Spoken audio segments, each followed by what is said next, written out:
సీనియర్లను పక్కన పెట్టారు, జూనియర్లకు ఛాన్స్ ఇచ్చారు.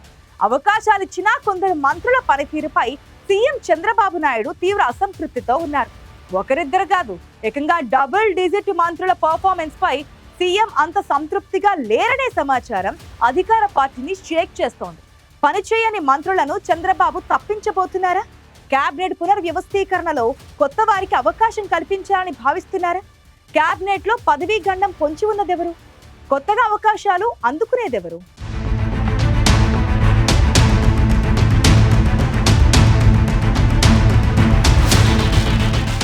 2024లో ఏపీలో అధికారంలోకి వచ్చాక చంద్రబాబు వ్యూహం మారింది. ఎప్పుడూ సీనియర్లకు పెద్దపీట వేసే టీడీపీ అధినేత ఈసారి స్ట్రాటజీ మార్చి జూనియర్లను అందలమెక్కించారు. అసెంబ్లీ టిక్కెట్ల విషయంలోనే కాదు, కేబినెట్ కూర్పులోనూ అనూహ్య నిర్ణయాలు తీసుకున్నారు. సీనియర్ల కంటే జూనియర్లకే ప్రభుత్వంలో పెద్దపీట వేశారు. కొత్తవారైతే చురుకుగా పనిచేసి ప్రభుత్వానికి మంచి పేరు తెస్తారని అంచనా కొందరి విషయంలో తేడా కొట్టింది. అందుకే కేబినెట్ పునఃవ్యవస్థీకరణలో మళ్లీ బ్యాలెన్స్ చేయాలనే ఆలోచనలో ఉన్నారట ఏపీ సీఎం చంద్రబాబు. కొందరు మంత్రులపై వేటు తప్పదనే ప్రచారం అమాత్యుల్లో అలజడి రేపుతోంది.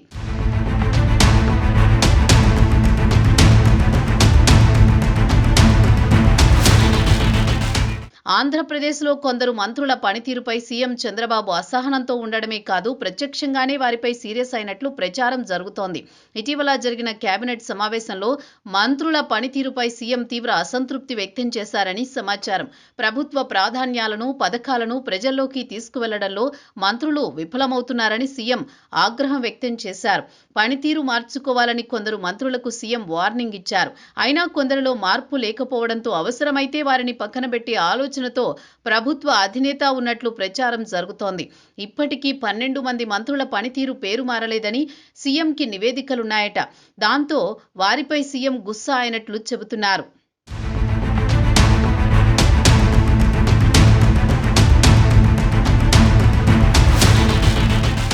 కొత్తగా మంత్రులైన వారితో పాటు తలపండిన నేతలపైన సీఎం సీరియస్ కావడంతో వాట్ నెక్స్ట్ అనే చర్చ మొదలైంది. మంత్రులు వాసంశెట్టి సుభాష్, సవిత, అచ్చెన్నాయుడు, నారాయణతో పాటు మరో 2 మంత్రులపై సీఎం తీవ్ర అసంతృప్తితో ఉన్నట్టు ప్రచారం జరుగుతోంది. వారిలో కొందరిని తప్పించే అవకాశం ఉన్నట్టు వార్తలొస్తున్నాయి. మంత్రి నారాయణ తన సహజ శైలికి భిన్నంగా ఈ మధ్య విపక్షంపై విరుచుకుపడుతున్నారు. డిప్లొమాట్గా ఉంటే కుదరదని అధిష్టానం అసంతృప్తి వ్యక్తం చేయడమే ఆయనలో ఈ మార్పుకు కారణమని చెబుతున్నారు. ఇక మొదటిసారి గెలిచిన మంత్రులను చేస్తే కొందరు తలనొప్పిగా మారారనే అభిప్రాయంతో చంద్రబాబు ఉన్నారు. ఇచ్చిన అవకాశాన్ని సద్వినియోగం చేసుకోకపోవడంతో 2-3 కొత్త వారిని కేబినెట్ నుంచి తప్పించే అవకాశం ఉన్నట్టు ప్రచారం జరుగుతోంది.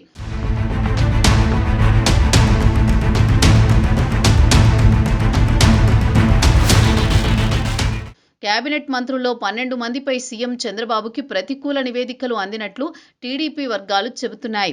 కొందరు మంత్రులు ఇప్పటికీ తమ శాఖలపై పట్టు సాధించలేకపోతున్నారనే అభిప్రాయంతో ప్రభుత్వ అధినేత ఉన్నారు. మరికొందరు వివాదాస్పద వ్యాఖ్యలు, చర్యలతో ప్రభుత్వాన్ని ఇబ్బందులు తెస్తున్నారనే ఫిర్యాదులు ఉన్నాయి. సీఎం ఎన్నిసార్లు హెచ్చరించినా కొందరు మంత్రులు దారికి రావడం లేదు. శాఖలపై పట్టు సాధించని, ఇంకా అంచనాలను అందుకొని మంత్రులకు ఉద్వాసన తప్పదని సీఎం హెచ్చరికలు పంపిస్తున్నారు.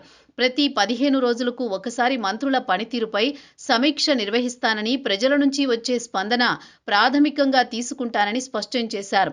మంత్రులు కేవలం సచివాలయానికే పరిమితం కాకుండా జిల్లాల్లో పర్యటించి ప్రజల నాడిని తెలుసుకోవాలని చంద్రబాబు ఆదేశించారు.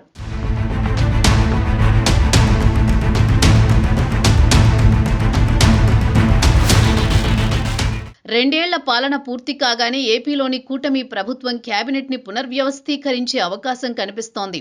రాజకీయంగా దూకుడుగా ఉండేవారిని టీంలోకి తీసుకునే అవకాశాలు ఉన్నాయి.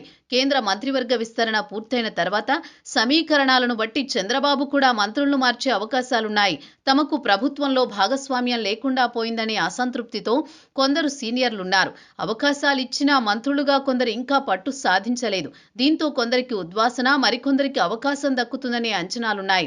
కేబినెట్ పునర్వ్యవస్థీకరణపై అప్పుడే రకరకాల ప్రచారాలు మొదలయ్యాయి. అచ్చెన్నాయుడు లాంటి సీనియర్ విషయంలోనూ మరో ఆలోచన చేయొచ్చనే ప్రచారం బలంగా నడుస్తోంది.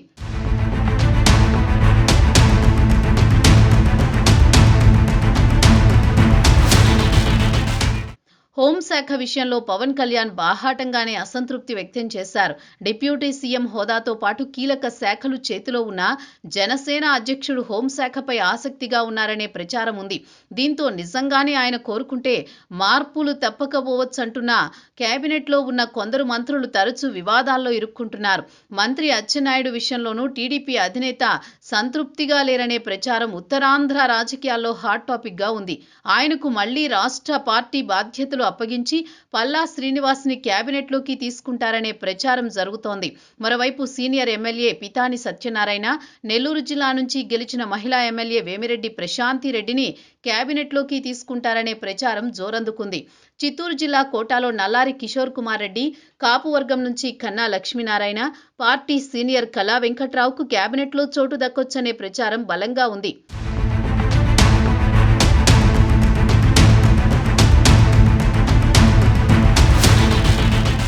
కొందరు మంత్రులు కుటుంబ సభ్యులతో పాటు వారి పిఏలకు సంబంధించిన వ్యవహారం కూడా పార్టీకి ప్రభుత్వానికి తలనొప్పిగా మారింది.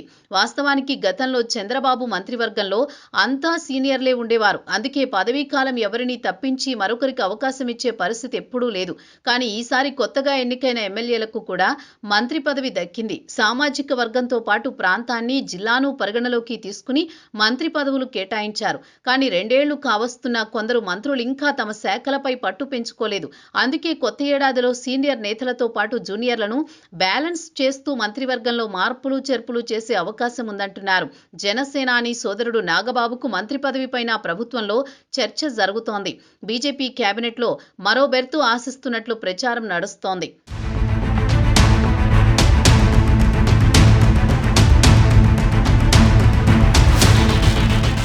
కేబినెట్ మార్పులైతే ఖాయంగా కనిపిస్తున్నాయి. ఈ కొత్త సంవత్సరంలోనే మంచి ముహూర్తం చేసుకుని తమ టీంని సెట్ చేయబోతున్నారు చంద్రబాబు. ఎవరి అంచనాలు ఎలా ఉన్నా మంత్రివర్గ విస్తరణపై త్వరలోనే క్లారిటీ వస్తుందంటున్నారు తెలుగు తమ్ముళ్లు.